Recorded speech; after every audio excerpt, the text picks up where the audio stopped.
Hey y'all, look at me doing 2 night reviews in a row. Like, y'all gonna enjoy this city background. But yeah, this is my Real Housewives of Salt Lake City review.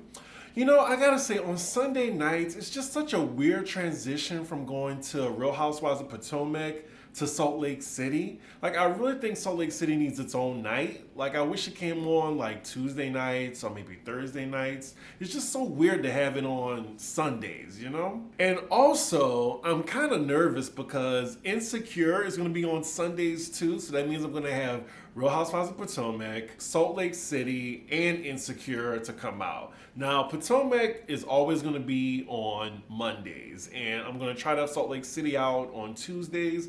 I'm trying to figure out how to do Insecure. Like, should I just do that on Mondays as well? I don't know. If somebody can help me out, I mean, give me a suggestion in the comments. But let's get into this episode. So we open up the episode with just a little montage of what all the ladies are doing. No one is doing anything that interesting, so I don't really need to comment on it. So now we're at Lisa's pale household. Lisa and her husband are talking about all that went down at Angie's party the other night. Lisa says she was blindsided at the party and she felt very betrayed by her friend of 20 years, Angie. Now, I heard online, Angie, they're allegedly saying that she made up this story for a plot line on the show.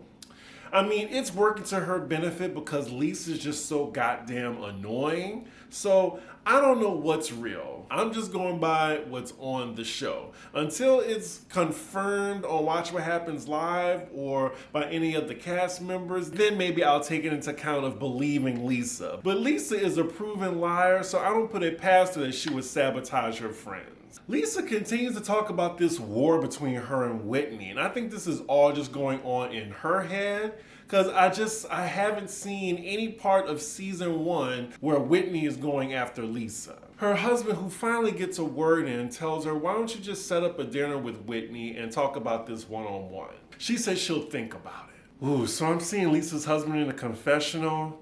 I bet this man is probably 41 and he looks a good 56. Wow, the scenery in Salt Lake City is just so beautiful, but I just know if I moved there, I would end my life. But next scene, we're with Whitney and her household. I'm sure we're gonna talk about Angie's party from her perspective. The cameramen in this scene are very shady. They keep zooming in on Mary's Python boots for some reason. I mean, she is just a little tacky right now. It looked like those cookies Mary was struggling to make in the beginning of the episode were for Whitney. We see her delivering those cookies to her right now. In this scene, we're treated to one of Mary's isms, meaning her weird behavior. So Whitney's kids, they suggest, oh, maybe you can teach us a cooking lesson right now. She's like, oh, well, I'm so tired. Then she talks about one of her church members' daughters getting in a car accident who got ejected from the sunroof. Car ran off the freeway and she fell 30 feet into a neighborhood. Whitney's kids say, is she alive? She's like, no. Like, this is very reminiscent to Erica Jane's car story, but this one seemed true, like very believable. But right after she says, no, she died, she goes, woo, so I'm so happy to be here though. It just such an awkward moment. The kids and Whitney's faces. She's like, wear your seatbelt. Whitney's kids look like they just saw It. So Whitney and Mary go into the other room to talk about Angie's party the other night. Whitney is telling Mary what's going on between her and Lisa, and every time I hear the story about Lisa versus Whitney, I'm just wondering who started what? Because Mary asked her point blank, like, why would she be offended by you? Even Whitney doesn't know.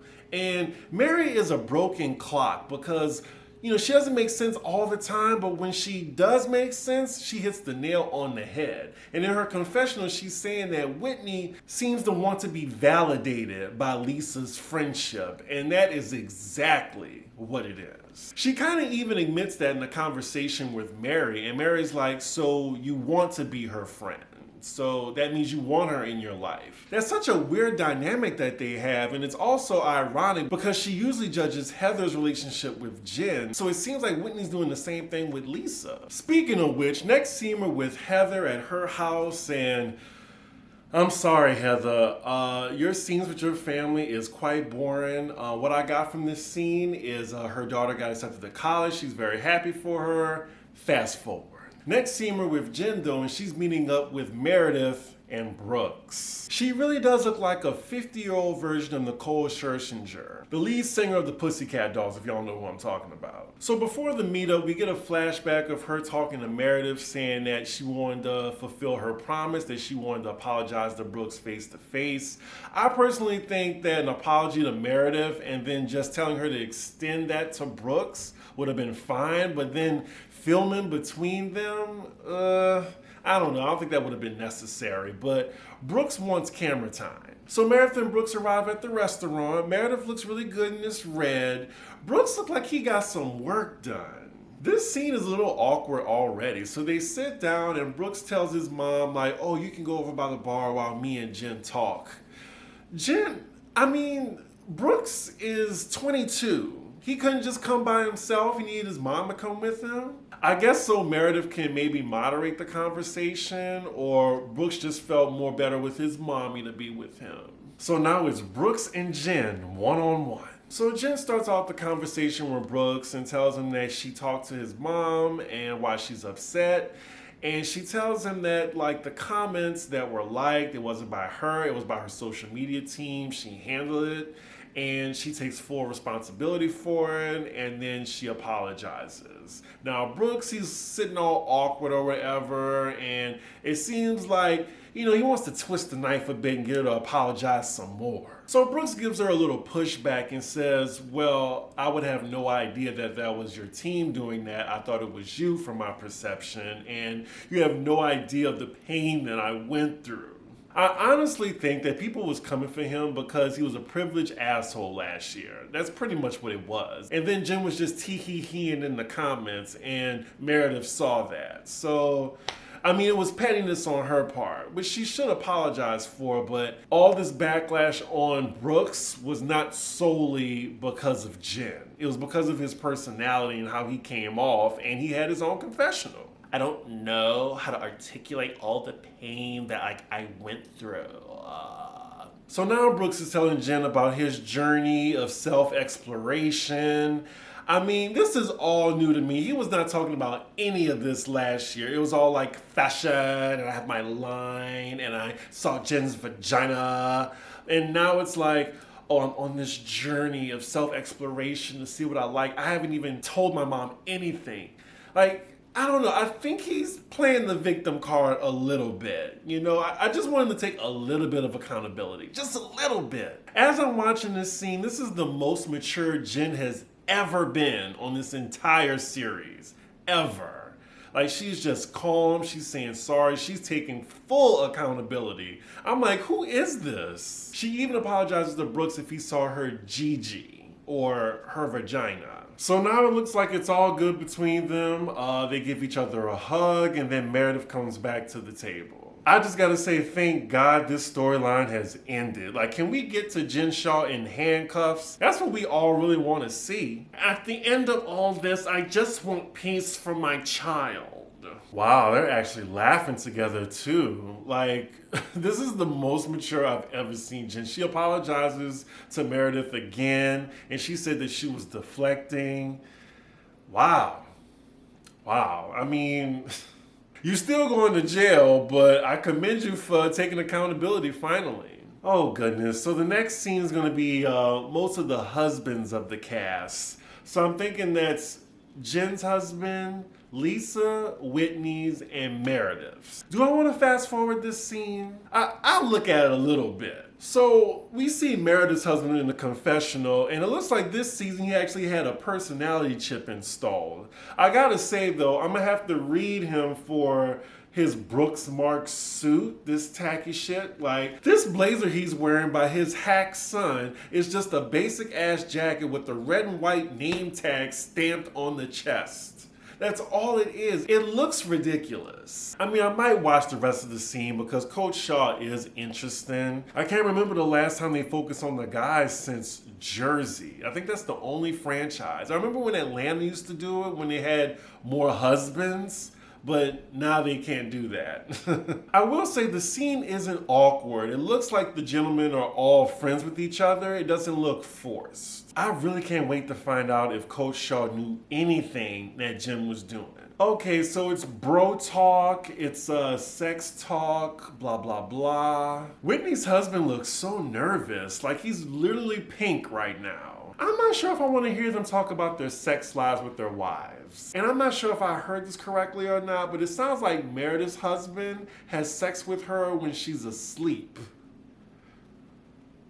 So now they're talking about the awkwardness, how some of their wives are beefing with each other, like Whitney's husband and Lisa's husband. Alrighty, well I had enough of that, so fast forward. Next scene we're with Jenny and Whitney and they're having lunch. Like, honestly, I'd be forgetting Jenny is on this show. Like, I'm very disappointed, but let's see if she can bring it this episode. So they're having a polite, quaint conversation. They're just getting to know each other, and then they're on the topic of kids. Whitney's telling her that she actually wants more kids, but her husband got a vasectomy. And then Jenny is telling her story about her husband wants more kids, but she doesn't. Jenny is adamant about not having any more children. She's like, fuck them kids.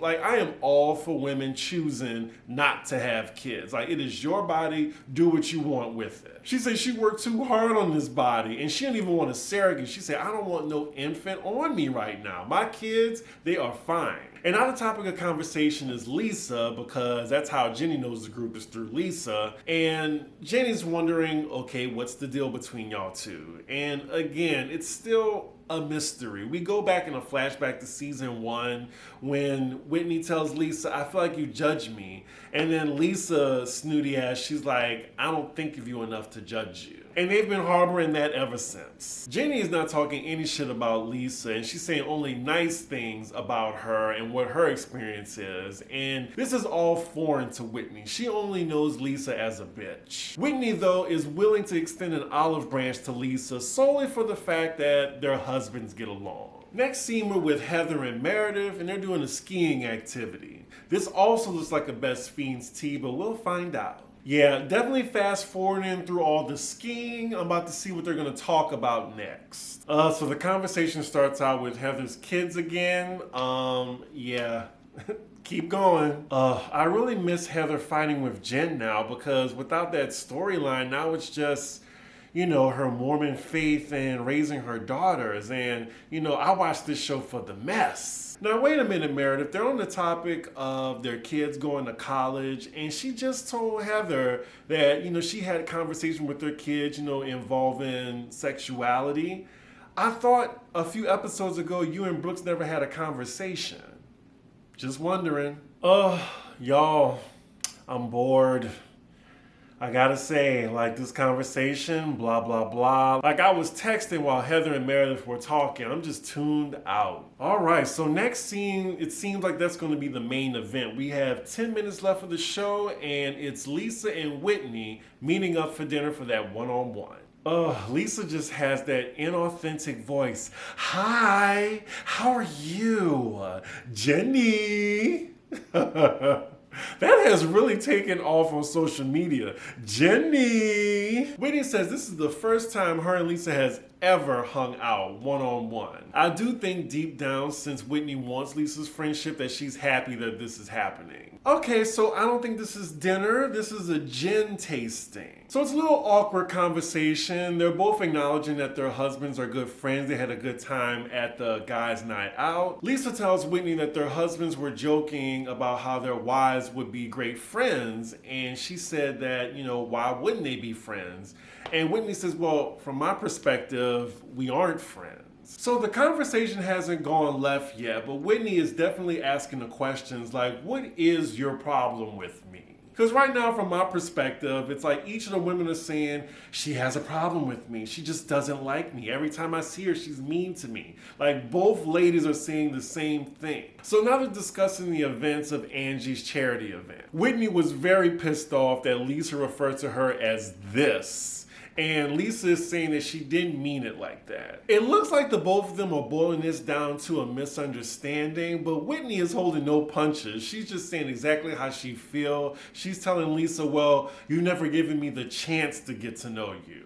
And all Lisa can do is agree, because Lisa's kind of projecting that phony energy right now. I really can't read her or how she feels. She says she has no problem with Whitney, but let's see if they have 2 minutes to sort this out. Child, not them talking about horoscopes. Like, one is a Libra and another is a Sagittarius.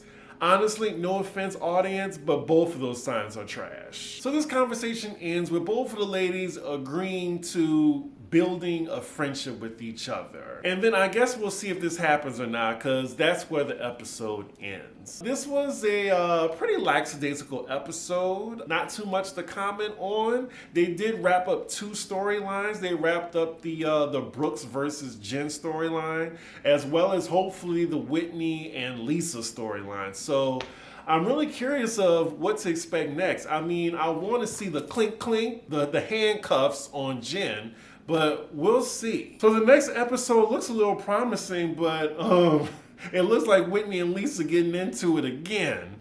But yeah, y'all let me know y'all comments on this episode, and make sure y'all like, comment, and subscribe, and I will see y'all for the next episode.